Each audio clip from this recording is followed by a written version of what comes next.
flagship RTK ng Unistrong. Touchscreen.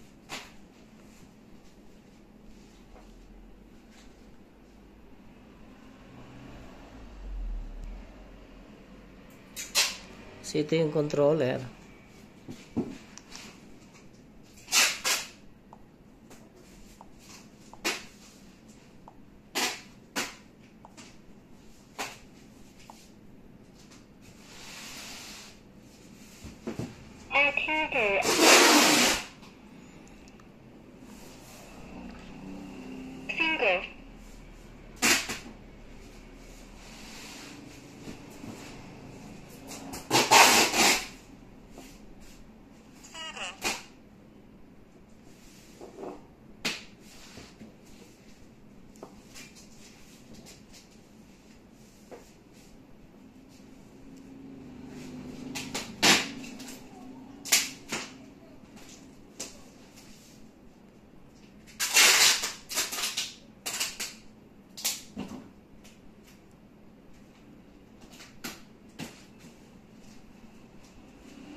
Okay, so touchscreen.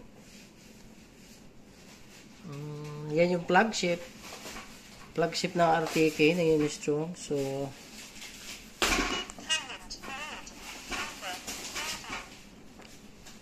yan. Okay. So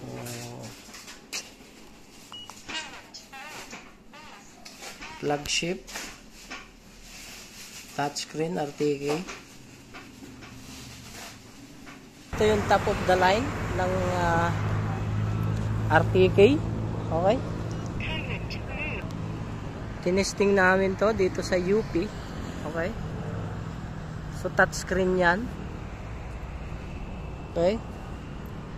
At ito pa yung isang controller. So dalawang controller. Yan. So pansinin nyo, dalawang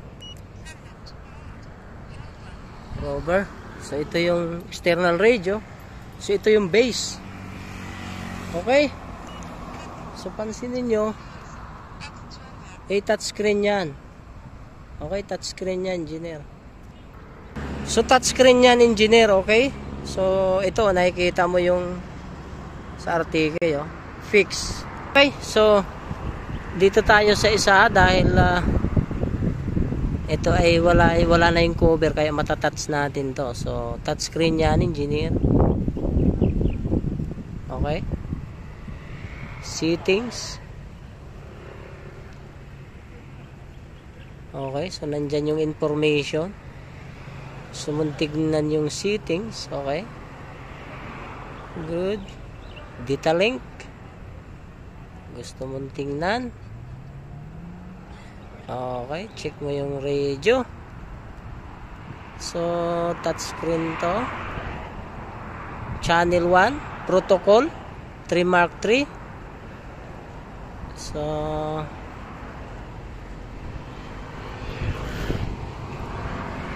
then, okay. So, rover. So, yan. Ito yung top of the line ng Unistrong. Trimble ang board nito, ang GPS board, fix sa ilalim ng puno. Okay. So long range network up to 30 kilometers, plain terrain using external radio. Okay. So ito yung full setup. Dalawang rover at isang base.